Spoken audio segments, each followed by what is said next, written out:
زیادہ اہم ہیں، کیونکہ اس درس میں، اس آیہ مبارکہ میں اللہ تبارک و تعالی نے ایمان کے بارے میں اور اعمال کا ذکر فرمایا اور دیگر احکام بھی اللہ تبارک و تعالی نے ارشاد فرمائے ہیں اور نیکی کے ساتھ زندگی گزارنے کا بیان فرمایا ہے۔ آج کا درس بہت زیادہ اہم ہے۔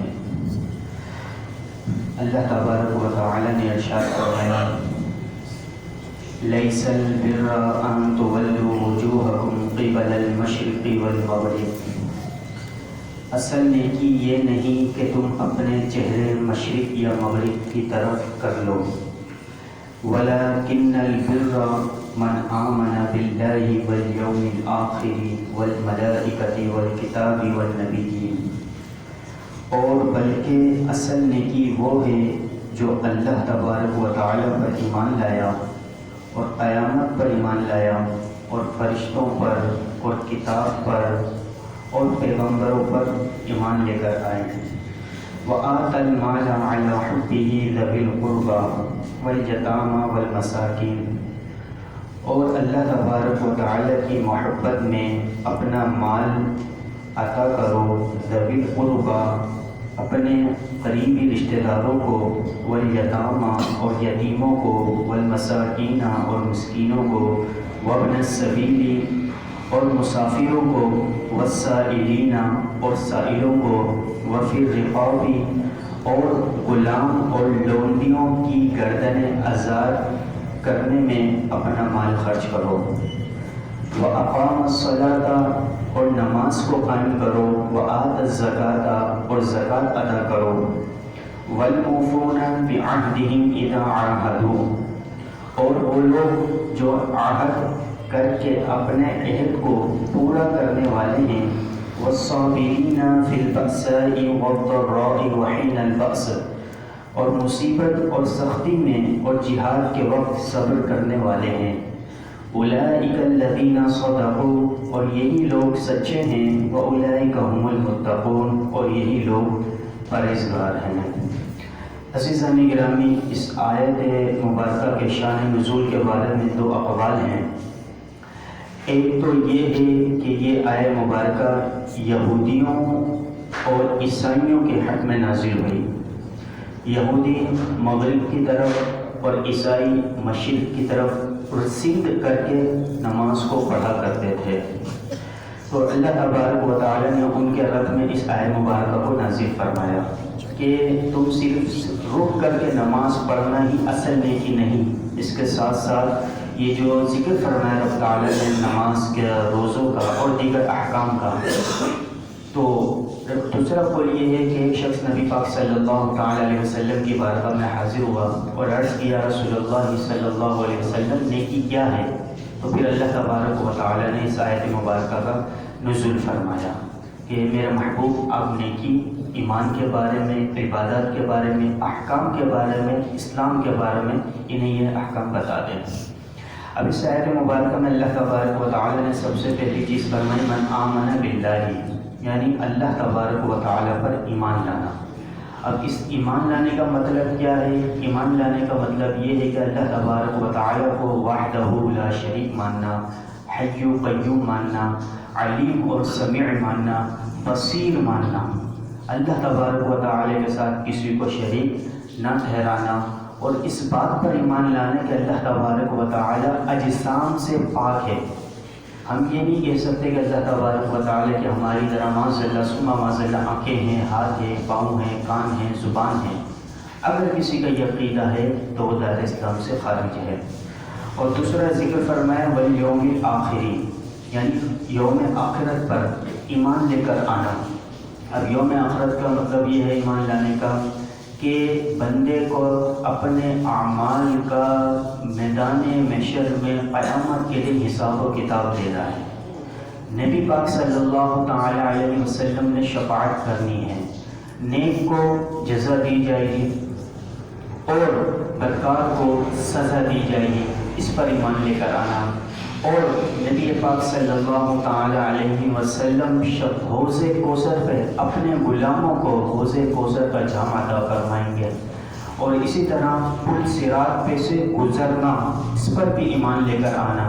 اور آگے فرمایا والملائکتی، اور ملائکہ پر، اللہ تبارک و تعالیٰ کے فرشتوں پر ایمان لانا۔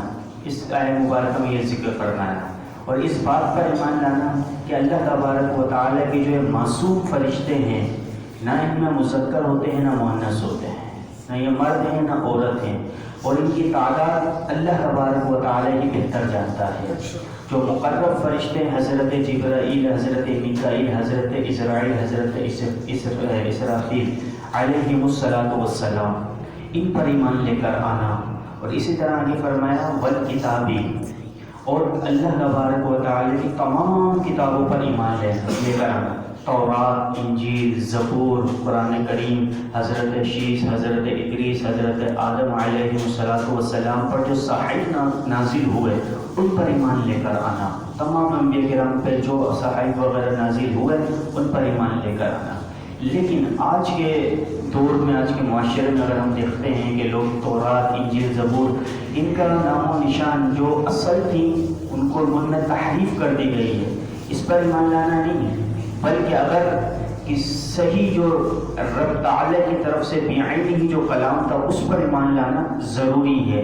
اگر آج کی انجیل میں تحریف ہو چکی ہے ہم اس پر ایمان لے کر نہیں آئیں گے۔ اگر بالفرض کسی کے پاس کوئی دعویٰ کر بھی دے کہ بعینہ انجیل یا زبور یہ وہی ہے جو نبی پر نازل ہوئی تھی، تو اس کے جو احکام ہیں پھر بھی وہ منسوخ ہو چکے ہیں۔ قرآن کریم نے تمام احکام کو، سابق انبیاء کرام کے احکام کو منسوخ کر دیا ہے۔ ایمان لے کر آنا حقیقی، اور ہم نے عمل جو کرنا ہے احکام پر وہ قرآن عظیم پر ہی کرنا ہے۔ آگے فرمایا والنبیین، اور تمام نبیوں پر ایمان لے کر آنا۔ اگر کسی بھی ایک نبی پر ایمان نہیں لایا تو وہ دار اسلام سے خارج ہے۔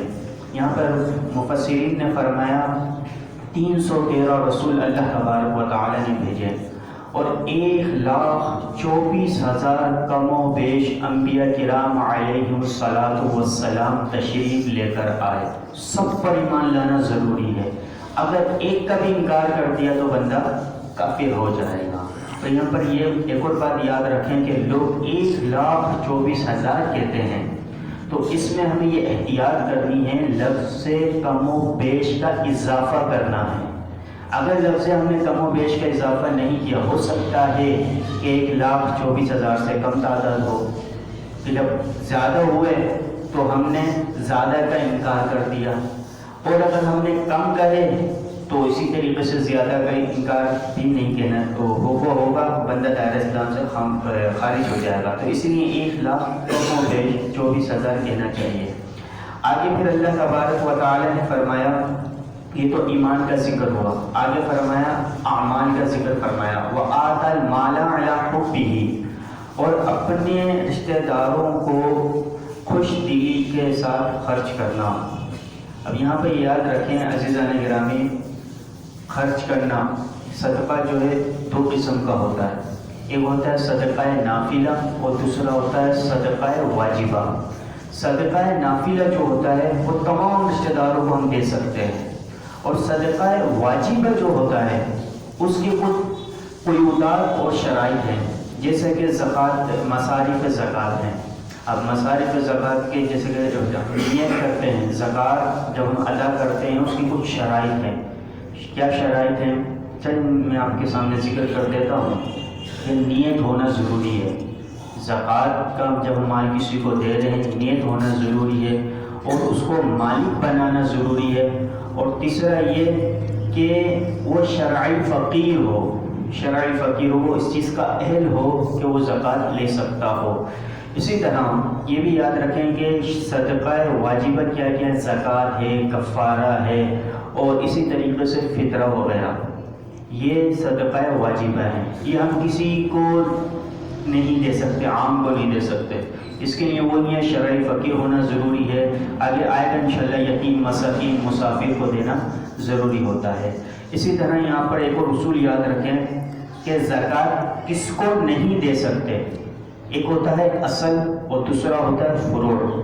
اصل دادا، دادی، نانا، نانی وغیرہ، جن اوپر تک جائے انہیں زکوٰۃ نہیں دے سکتے، اور دوسرا ہوتا ہے فروع، یعنی بیٹا بیٹی پوتا پوتی وغیرہ، انہیں بھی ہم زکوٰۃ نہیں دے سکتے اور صدقہ واجبہ نہیں دے سکتے، فطرے کی یا کفارے کی رقم۔ اور اسی طرح شوہر بیوی کو نہیں دے سکتا، بیوی شوہر کو نہیں دے سکتی، اور ہاشمی سید کو زکوٰۃ نہیں دے سکتے۔ ان کے علاوہ باقی ہم لوگوں کو دے سکتے ہیں۔ اب یہاں پہ اللہ تبارک و تعالی نے فرمایا وَآتَى الْمَالَ عَلَى حُبِّهِ، کہ اپنے رشتہ داروں پر خرچ کرنا، ان کو مال دینا۔ نبی پاک صلی اللہ علیہ وسلم نے ارشاد فرمایا رشتہ دار کو صدقہ دینے میں 2 ثواب ہیں، ایک صدقہ کرنے کا اور دوسرا صلہ رحمی کرنے کا۔ جو قریبی رشتہ دار کو بندہ صدقہ ادا کرتا ہے۔ آگے رب تعالیٰ نے فرمایا والیتامہ، اور یتیموں پر خرچ کرنا۔ اب یہاں پہ یتامہ یتیم کی جمع ہے۔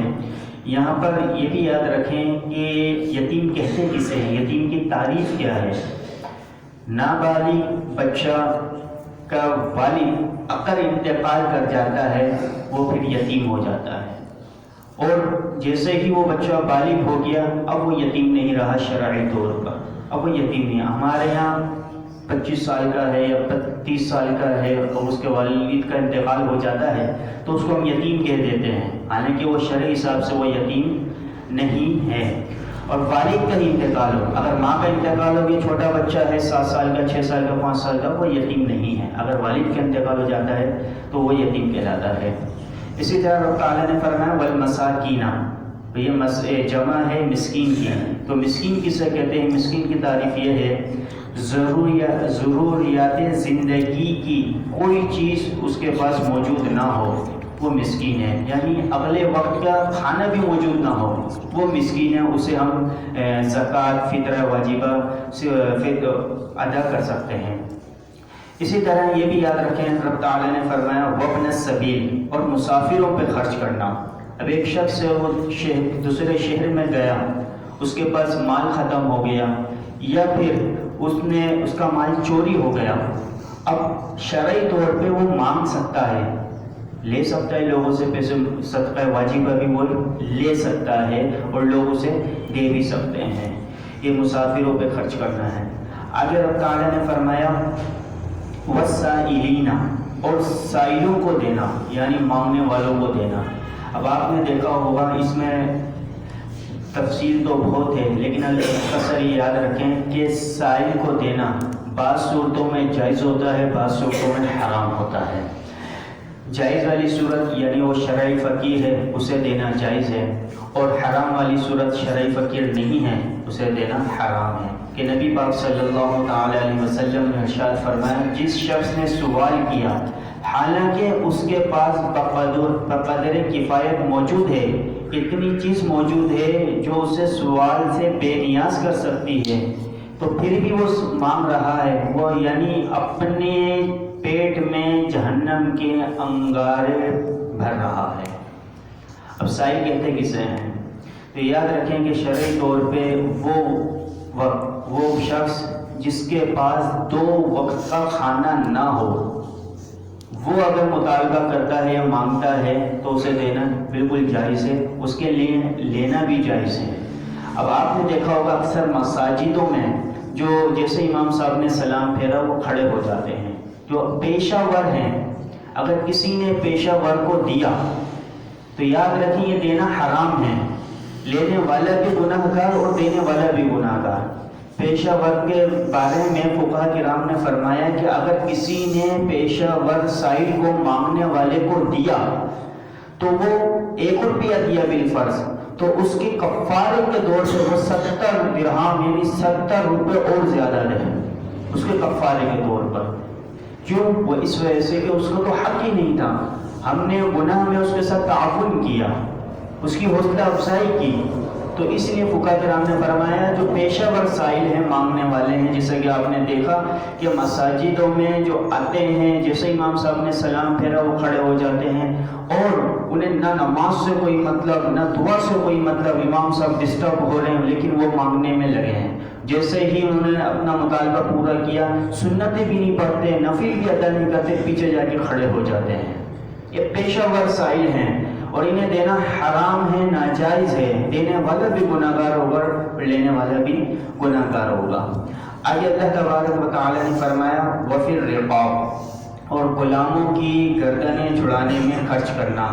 یہ پہلے کے دور میں غلاموں کا سلسلہ تھا تو اس وقت آزاد کیا کرتے تھے، آج تو ہے نہیں، لیکن اس کے فضیلت بہت ہے کہ نبی پاک صلی اللہ علیہ وسلم نے ارشاد فرمایا جو مسلمان مرد کسی مسلمان مرد کو آزاد کرے گا، اللہ تبارک و تعالی غلام کے ہر عضو کے بدلے میں آزاد کرنے والے کے ہر عضو کو آزاد سے اور جہنم سے نجات دے گا۔ ہاتھ آزاد کروا دیا اس شخص کا، ہاتھ جہنم سے نجات پا جائے گا۔ پورا غلام آزاد کرا دیا، اللہ تبارک و تعالی اس شخص کو جہنم سے اس شخص کو نجات عطا فرما دے گا۔ اتنی بڑی فضیلت ہے، اللہ تبارک و تعالی ہمیں عمل کی توفیق عطا فرمائے۔